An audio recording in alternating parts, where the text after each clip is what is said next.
Hi everybody, welcome to Gig. I'm your host, Mike Redman. Today I have a very special guest, award-winning music supervisor Deva Anderson. She's the head of music for Playtone, the production company founded by Tom Hanks and Gary Goetzman. Deva's responsible for the music you've heard in the series Masters of the Air, The Pacific, My Big Fat Greek Wedding, and over 65 other productions. Deva speaks with confidence and many years of experience in the trenches on big productions with big budgets and big deadlines. I really hope you enjoy this one. So as always, let's jump right in. Well, hi Deva. It's so nice to meet you. I'm so happy to have you as a guest here on Gig with Mike Redman, and I'm Mike Redman.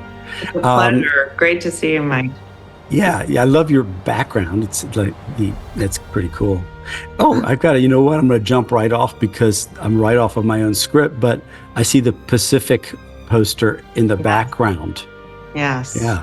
So you do. So I'm in-house at Playtone, which is Tom Hanks's and Gary Goetzman's company. Mm-hmm. So these are two projects that we worked on, and I supervised here. So that's what you're seeing in the background. And I guess back then, Graham Yost was involved. Yeah. Yes, Graham was. Yes. Yeah. I have to do a quick shout out to Graham because Graham's been very instrumental in connecting me with a lot of his friends. Wonderful. And he's just an amazing human being. So I just really like you. So thank you, Graham. What's the very best thing about your job? Oh, that's a great question. Well, as a music supervisor, I kind of wear two hats too. So I'm a music executive in-house at Playtone, but I also have my own company and music supervise outside projects and consult as a music consultant for other studios. So the best thing about my job is I have been able to pivot and do both. So it kind of muscles a few different creative and also executive skills. Mm-hmm. And the best thing about my job, I will say, is it's never the same thing every day. It's the challenges that we're faced with as music supervisor or on the executive hat. It's always a new challenge. Each project is very, very different. And even though the basics are sometimes the same, the problem solving creatively often is just so fulfilling. Would you explain for our listeners, on a job, what's the difference between a music supervisor and a composer on a project? Yeah, that gets confused a lot. So as a music supervisor, music supervisors get brought in all different phases of a production. Mm-hmm. Typically on all the projects I usually come in as script phase. And we're on all the way through post-production, all the way through delivery, all the way through mix, and often all the way through marketing. Really? And how I describe it, just as a simple term, is as a music supervisor, we're involved with every aspect of music within the film outside of physically composing. So the composer is only involved with musical score that is composed, and we team with the composer often. Music supervisors are involved with all the source cues, all the deal making, and help shape from the beginning the creative vision, working with the filmmakers, director, producers, of fulfilling their vision from beginning to end. And oftentimes we're involved, music supervisors, casting the composer and bringing someone on that works with them. And as music supervisor, I'm often involved with collaborating with the composer and helping them with all their scoring and preparation and a lot of creativity and a lot of organizational and politicking. Politicking, yes. It sounds like that you, as opposed to a lot of music supervisors that I do know, especially probably at Playtone, your role kind of it's all encompassing for music. So Mhm. you are, when you say I collaborate with the composer and help them, it's different than a lot of music supervisors that are hired to find the music. They've already got the composer. They already know what they're doing. But it sounds like you're very involved. Do you go in the studio and that kind of thing too? Yes, Mhm. oftentimes. It really depends on the project. I'm always there 95% of the time during scoring, prepping scoring, all of Mhm. that. The composer is doing musical score. And also, just to clarify, when we talk about music supervisors, the what we're placing is song cues, or when a Right. character is singing a song, or Mhm. when there's something on TV and music in the background. A lot of the subtleties, song montages, etc., and the composer is physically composing musical score underscore. Mhm. Just to clarify that, but with composers, yes, there's something called music spotting, in which at a certain point after filming, Mhm. the composer is called in to sit down with the director, and oftentimes, the majority of the time, I am present too. And you go through the film from beginning to end, and the Mhm. composer and the director talk about how the score is going to be shaped, and that's kind of the beginning stages. Thinking about Masters of the Air, which story about, I thought it was a great show. Follows some young pilots in World War II. Could you kind of walk us through, and you can abbreviate it if you like, but just talk about that show. So you guys sat down, you maybe were involved in the beginning script phases, and then can you just walk us through what happens? Yeah. Well, on the filmmaker level, I had the advantage, obviously, of being in house at Hmm. Playtone. And Hmm. this is the third part in the trilogy. And so I've worked on all three of them. So it's a creative advantage, having worked on Band of Brothers and The Pacific, and now Right. Masters of the Air. And Masters of the Air has been in development for at least a decade based on Don Wow. Miller's book. So having the advantage of being in house here, I was privy to just what stage of development it was, early scripts, all of those. And sometimes just independent music supervisors aren't involved that early. Hmm. And then when film, as a music supervisor, I'll talk about. So we're always involved. Rachel Latzenheiser is my co-supervisor on it. She's in house Hmm. with me as well, and we're always involved from beginning of script phase.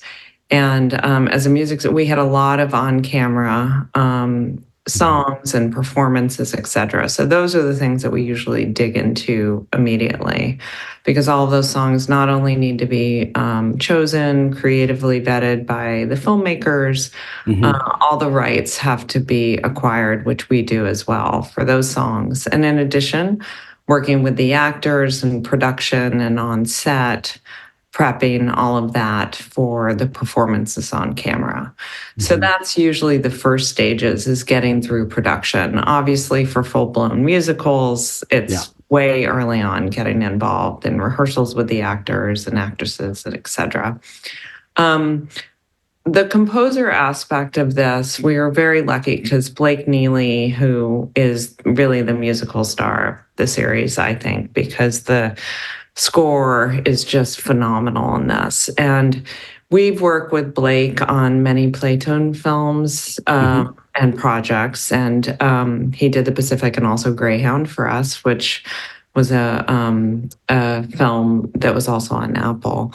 And there already is a spoken language, creative language, Yeah, I bet. rhythm with our filmmakers, with Gary Goetzman and Tom and everyone, all the directors on it. So he was brought on quite early on. And so it's almost a telepathic way that Yeah, I really love it. Uh-huh. happens. So Yeah. he was brought on, midway through, I think, production, and started cues early on, or actually he might have started later. But so that's what's wonderful from my end too.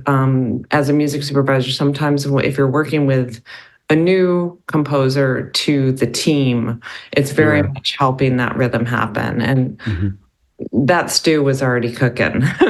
Yeah, So yeah. those are the beginning stage. And then post production, we do all the editorial here at Playtone. So I had the advantage of the edit bay being there and working with songs throughout. And Blake at the same time was doing score demos. And so it was quite a long process. And Mhm. something like Masters of the Air, it was challenging, just like a lot of productions. It was shot in England. It was during COVID. Mhm. Mhm. So things took a lot longer. When you're working on a series like this, after you're working with the director and everybody, and do you kind of, after you understand the theme and the tone, do you build any kind of like library of potentials? We do. Rachel and I have so much fun. We always talk about this because one of the most important things song-wise that's staying true to the series, which we always have here at Playtone with all of the Mhm. series, is to Sure. be historically accurate. And, if there is some creative license where it goes off by a month or two or whatever, that's up to the filmmakers. But as music supervisors, we always prepare in like just nonstop research to make sure whatever we're providing is historically accurate, just like how every department did for Mhm. Masters of the Air. Um, and we always, early on, we kind of have we have our mix list of songs, Mhm. a lot of 1940 songs that have never seen the light of day that we think Right, would right. be really Right. fun. So that's one Yeah. of the really fun creative parts that Rachel and I do early on between us and Mhm. have kind of a creative brainstorm. And sometimes those find a home later on in post Mhm. production unexpectedly, which is Ooh. always fun. And on Masters, we also were able to use a lot of copyrights that were very challenging to clear. This had never Mm. been in other projects before, and really pushing those through makes it very satisfying. How much of your job is creative versus administrative? Depending on the project. Yeah. um, it's a lot of administrative, but within that administrative, I'd say it's more also tied to the psychology of Mhm. because what we're really dealing with is, filmmaking and music making, we all know you Mm. know, it's a creative spirit flow, let's just Right. say. I love It's that. Uh-huh. ideas, it's putting things to life that is always stem from creative, and this one, based obviously on historical stories and Mhm. real people. That was something that was, very, very important to us to portray what these men were like. But and sometimes, a lot of the creative vision is needs to be paired with what's reality, either budget Sure. wise or what we're able to do in time, etc.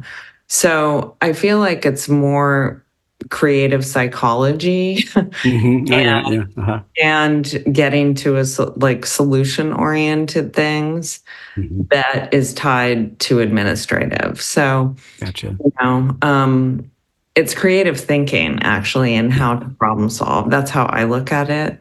Mhm. So it's very different than just deal making, administrative, pushing, Right. deals through, et cetera.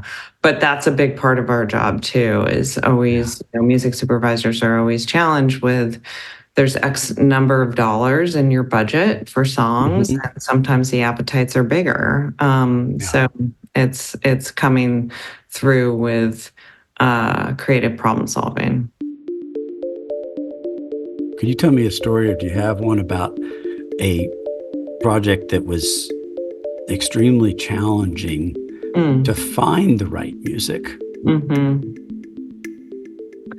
Oh yeah, there's those are the ones that I like the best, frankly. Oh, cool. It's very Tell me more. um, well, I really do gravitate towards I I've worked on lots of different things from comedy, Sure. Yeah. from My Big Fat Greek Wedding, She's Out of My League, things like Yeah. that, series Big Love, but the ones I really am passionate about that I've really like learned the most from, like there Mhm. was an early Jonathan Demme film based on the Toni Morrison book, Beloved. Okay. So Jonathan Demme, who was an incredible visionary filmmaker and a musical genius too, and he and Mm. Gary Goetzman team on their films a lot, everything from Philadelphia, Something Wild, etc. And Beloved, Jonathan wanted to use no Western instrumentation. All took place Mm. in the 1800s, and it was taking place in rural areas and time period that was very hard to source music. So Mhm. it was really working with a lot of people who were historically knowledgeable on it. Mhm. And that was hard in the beginning, but it was incredibly fun once we got Mhm. into it. We had Yeah. Bernice Johnson Reagan from Sweet Honey and the Rock consult, who is just, a complete genius at that time period, the music, Mhm. and teaches on it. We brought in a choreographer who specialized in dance of that time period as Wow, interesting. Yeah. so that was very hard to source it, but the deeper we got, and a lot of times Rachel and I will work with a musicologist to really, Mhm. you know, get under the hood even further. Mhm. So that one was very challenging to find. Another one, I worked on, Rachel and I both did a Showtime series called Penny Dreadful City of Angels that John Logan created. And it was a 1940s kind of zoot suit era in Los Angeles.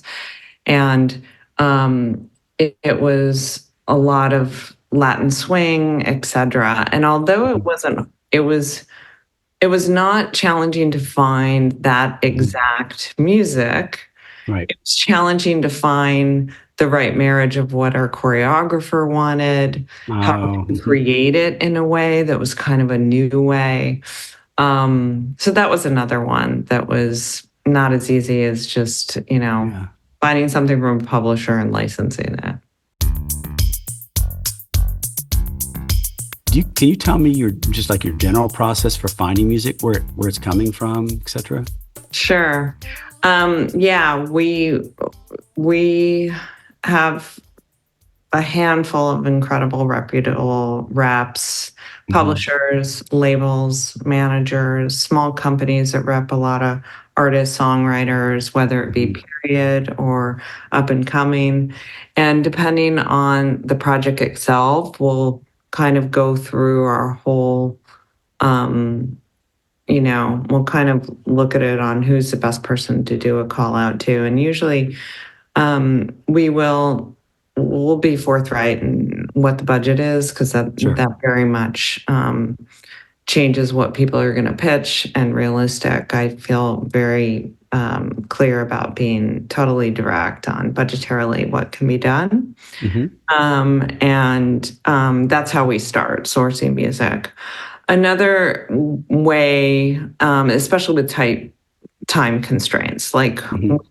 we need to get music that we can clear at a quick time period, that we know Mhm. there's not going to be like tons of songwriters that have not signed off on, Yeah, that's a approvals, problem. et cetera. And we do use library houses when needed. The libraries have gotten a lot stronger over the Mhm. years in Mhm. providing and getting catalogs. Sure. Libraries are very, very useful with especially sourcing non-union classical recordings that are recorded Mhm. overseas where there's not going to be any new use or reuse fees. So that's usually the beginning Mhm. process. In addition to Rachel and I will brainstorm, we'll Yeah. start putting together playlists. But most importantly, the first stage is sitting down with the director and filmmakers and hearing Mhm. what their vision is.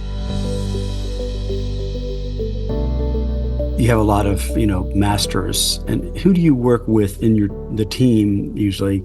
Who do you work with the most closely Yeah. through the process? Yeah, that's a great question too, because on each film, it's it's often the director who I'm working with.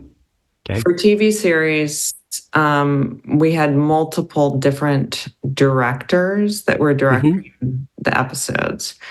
And then on typical series, there's like a showrunner, showrunners who are the producers who usually have created the series, etc. For Pacific, Band of Brothers, Masters of the Air, it's really at the helm, Gary Goetzman and Tom Hanks, really their vision on it and involved in the editing process. The directors always will do their director's pass, and then the producers will come in and it was really Gary Goetzman and Tom very much through the finish line on this. So primarily, it was in the edit bay. Gary was there every day and handling everything from start to finish in the editors. So that's primarily in post-production and during production too. And we dealt with all the directors as well throughout production, but they come on for just which episode they're doing. And then after the director's cut, they're finished. How do you flip your headspace from Masters of the Air to what I'm expecting the music is kind of going to be in piano lesson? I mean, is it hiking with Luna? It's funny. That's funny. Referring to my dog who I hike with. Yes. And, all music supervisors, it's not like we work on one project at one time. So it could be by the hour, we're flipping our headspace. And Rachel and I actually we were working on My Big Fat Greek Wedding, very different. Wow. Comedy, all Greek music. Masters of the Air and piano lesson, all simultaneously. So sometimes it's throughout one day. Yeah. Or dealing with Athens, clearing a Greek song in the morning, and then in the afternoon, preparing some on cameras for the piano lesson, which was all 1930s, primarily all incredible Black music of that time period. And that's based on the August Wilson play, Broadway play of the same name, an amazing film directed by Malcolm Washington. And that will be coming out, I hopefully slated for the end of the year. And then Masters, which was, totally different. Yeah. You ready for a little rapid fire? Okay. That'll be easy. First of all, are you a musician? Jeez, Michael. I am not. I took piano as a kid. I am not a musician. I was always a complete music fan since I was like 11. And I started early on working in record stores and doing college radio, and then worked at record companies and music magazines. So that's where it all started. You were in it early. Yeah, yes. One of my favorite people, a guy named Mike Redman, he works for Droga 5 in New York. And he is their head of music. And I don't know if you know anything about the company, but he's one of those amazing guys. And you know what? He's not a musician, but he grew up in record stores. He has one of the best playlists on Spotify every week you'd ever see. 2, toughest assignment of your career. Well, this goes back to Beloved. It's so funny. This is just a quick answer. And I was working with our composer, Rachel Portman, who is a traditional Western-based English composer, and Jonathan wanted her to only use no Western instrumentation. Right. So working with her, finding Haitian and African musicians around the world to replace. Wow. It sounds like the violin, something that sounds like horn section. So we were pulling in vaccine players from Haiti for scoring sessions in New York. That was Wow. a Paris scoring session with a lot of tremendous African musicians. She, because he didn't want her to use Right. anything traditional. She was That's funny. so it was collaborating with her. That was a very tough assignment at the time, but hugely gratifying. I could imagine when you found it, it was like, this is, yes. Number 3, your one hobby that you have outside of the music business. Oh gosh, it's got to be the desert, the high desert, Mojave Desert. My husband and I live there part-time and absolutely love it. Hiking in the desert, we have property miles and miles behind where we live. And the desert flora I'm kind of obsessed with, and our life out. Mm-hmm. That's a very different, I lived in Santa Fe for a while, which is sort of that direction. And so I've been there for 25 years. So last one is your favorite movie based solely upon music. Whale Rider. Oh, Whale Rider. Ooh. Well, I'm going to go watch it. I don't think I've ever seen it. Just a couple more things. What do you think the future looks like? I have to ask this because it's what's happening now. What's the future look like for music supervision, et cetera, with AI to you? When you think about it, what do you think is going to happen? I always look at this kind of change as a terrific opportunity. It's moving so quickly, probably 40 minutes that we've been online. There's 20 new discoveries that you and I don't know about until we get back online. I